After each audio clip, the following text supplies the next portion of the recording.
এবং যারা আজকে পাট্টা পেলেন তারা সকলেই উপস্থিত আছেন। আমি যদি প্রথমেই জিজ্ঞেস করি কারা পাট্টা পেলেন, পাট্টাটা তুলে একটু দেখাবেন?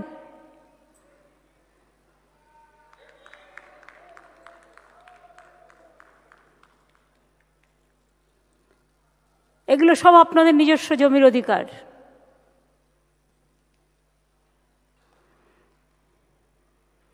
আপনাদের অনেক অভিনন্দন।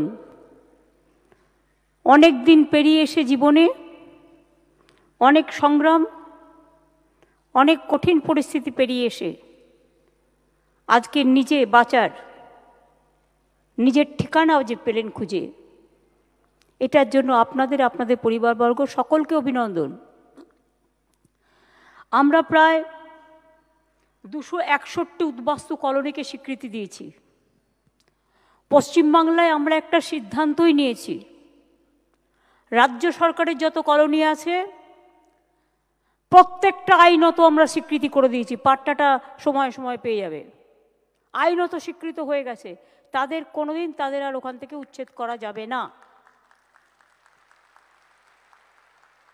2 হচ্ছে যারা কেন্দ্রীয় সরকারের ল্যান্ডে, রেলে বা কোলে কখনো কখনো গিয়ে ওরা উচ্ছেদ করে দেয়, আমরা বলে দিয়েছি সেটাও করা যাবে না, সেটার জন্য একটা আইন করা হয়েছে।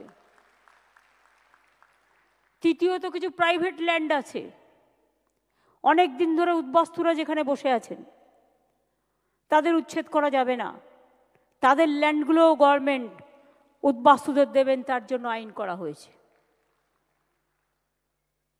আমি নিজে জীবনে উদ্বাস্তু নিয়ে অনেক আন্দোলন করেছি।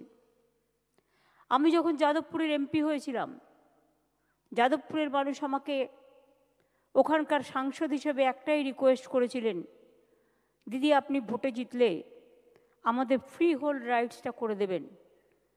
এবং আমি কথা রেখেছিলাম, আজকে যে ফ্রি হোল্ড রাইটস, নিঃশর্ত জমির দলিল প্রদান, এটা আমি সেদিন করে দিয়েছিলাম।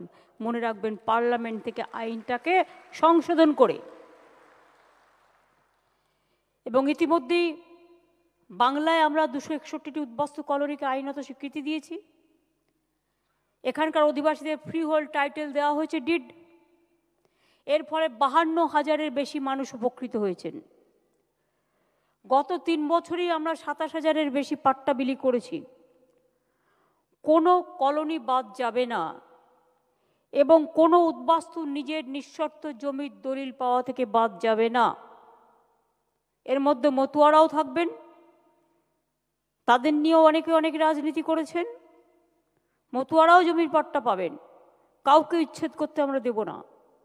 ইভেন আপনারা জানেন, বাংলাদেশ থেকে হস্তান্তর যে ছিটমহলগুলো, মেকলিগঞ্জ, হলদিবাড়ি, দিনহাটা, 3টে স্থায়ী আবাসন প্রকল্প নির্মাণ করে সকলকে ভালোভাবে পাকাপাকিভাবে করে থাকবার ব্যবস্থা করা হয়েছে।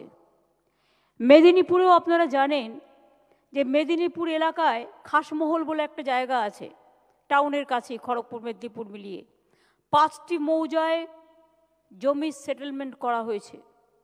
ফলে জমির অধিকার দেওয়া হয়েছে আরও 12,000 পরিবারকে। রাজ্য জুড়ে গৃহ পাট্টা, নিজ ভূমি নিজ প্রকল্প পাট্টা, কৃষি পাট্টা, বনজ পাট্টা দেওয়া হয়েছে প্রায় 3,50,000 পরিবারকে।